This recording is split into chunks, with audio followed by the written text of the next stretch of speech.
今天呢，我们来给大家讲一下乐高零件的收纳。那大部分乐高玩家呢，都会有一个零件收纳方面的需求，但尤其呢是对于新入坑的玩家来说呢，有时候咱们面对各种收纳用品呢，会不知道该怎么选。那么我们今天呢，就通过这一期视频呢，把这个问题呢彻底讲一下。那我们这里呢，给大家准备了这么一大堆收纳用品啊。那这些收纳盒、收纳箱的使用场景呢，其实是并不相同的，所以要选择一个合适的收纳方案呢，首先是需要确定自己的需求。首先来看这个保鲜盒，这个呢也是我们比较推荐的，也是大部分乐高玩家使用频率最高的一种，主要是在我们平时拼搭一些乐高关套的时候呢，会比较常用啊。那很多玩家在拼乐高的时候呢，会把零件啪一下全部倒在桌子上，但这样的话呢，一方面可能会碰到一些小零件丢失的情况，尤其是圆形的零件。另一方面呢，其实也不太方便于各种不同零件的一个分类整理，那拼搭的时候找件呢就会变得稍微麻烦一点。所以我们建议大家可以准备一些这种保鲜盒啊，我们买的这种呢大概3块钱一个，非常便宜啊。同时呢还有一个盖子，拼到一半呢，如果想改天再拼呢，也可以非常方便的把它们盖起来。而且这种保鲜盒呢，平时放家里呢也可以用来作为别的，比如储藏食物的用途，所以确实是非常实用的。那类似的收纳盒呢，还有比如这种外卖店的一次性的保鲜盒，虽然更加便宜呢，但是并不耐用啊。另外呢，还有类似这种蓝色的小盒子啊，不过这种小盒子的最大缺点是它没有盖子，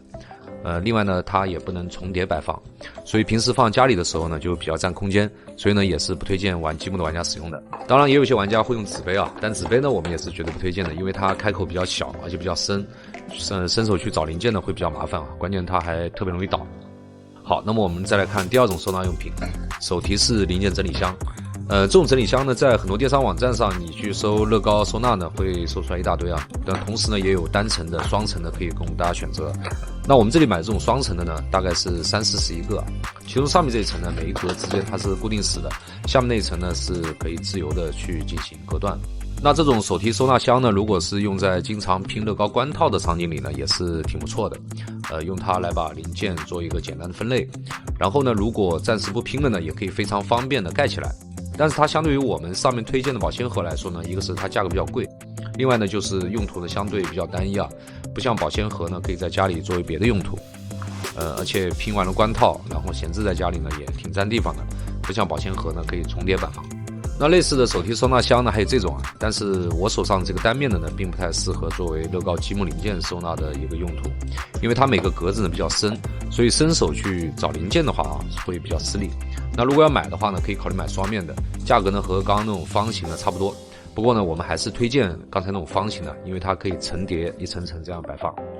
那有一些 Mark 玩家呢，可能会买一些这种手提收纳箱呢，来做一些 Mark 零件的存储啊，但这个我们同样也不太推荐。如果是 Mark 的话呢，这种手提收纳箱呢，比较适合我们已经完成了设计，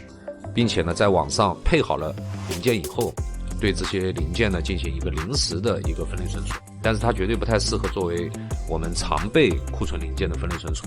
因为它多个这种收纳箱呢，它只能层叠摆放，所以找件的话呢，你如果去找最下面的零件的话，就要把上面的全部搬开，所以比较麻烦。那如果是准备做 Mark 的话呢，接下来就可以看一下这种抽屉式零件盒，那它可以相互之间呢横纵拼插在一起，组成一面这样的零件墙。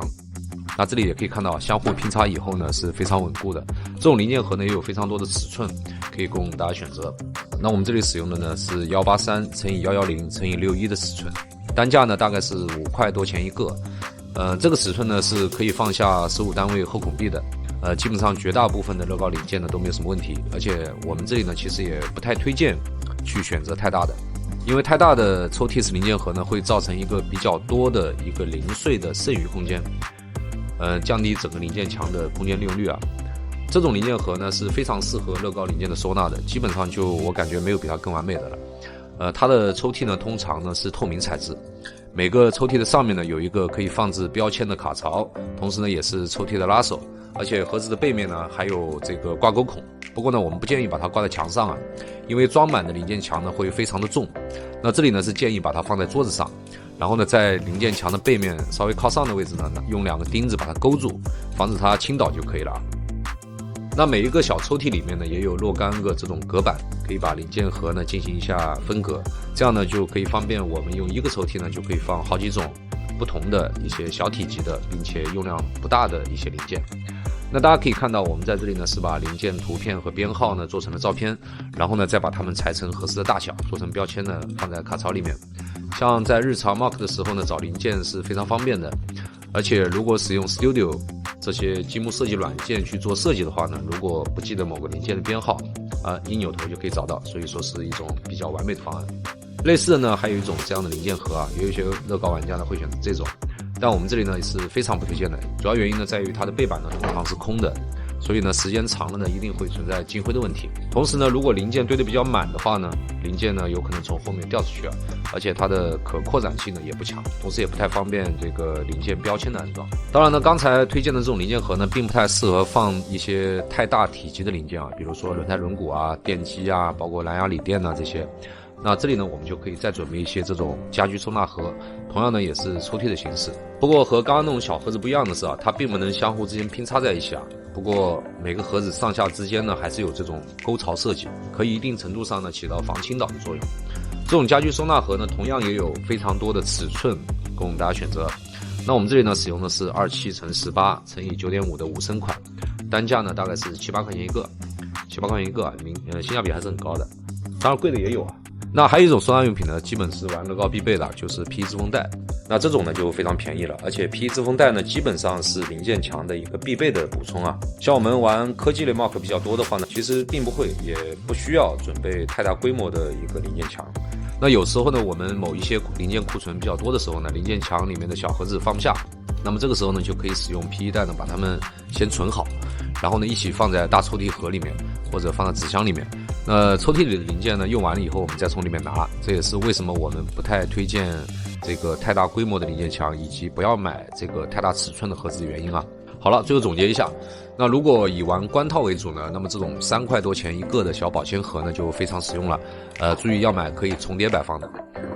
如果在这基础之上呢，还会自己去配一些零件啊，来做一些 Mark 或者 Mark 复刻的话呢，这种手提式收纳箱呢也非常推荐啊，但是不要买那种格子太深的，以及最好买那种可以层叠堆放的。那如果要做一些 Mark 设计的话，那基本上就是这种可以相互拼插成一面零件墙的这种收纳盒，然后呢再准备一些大一点的家居收纳盒作为补充，然后最后呢再准备一些 PE 支风带呢就可以了。好了，本期视频到这里就结束了，拜拜。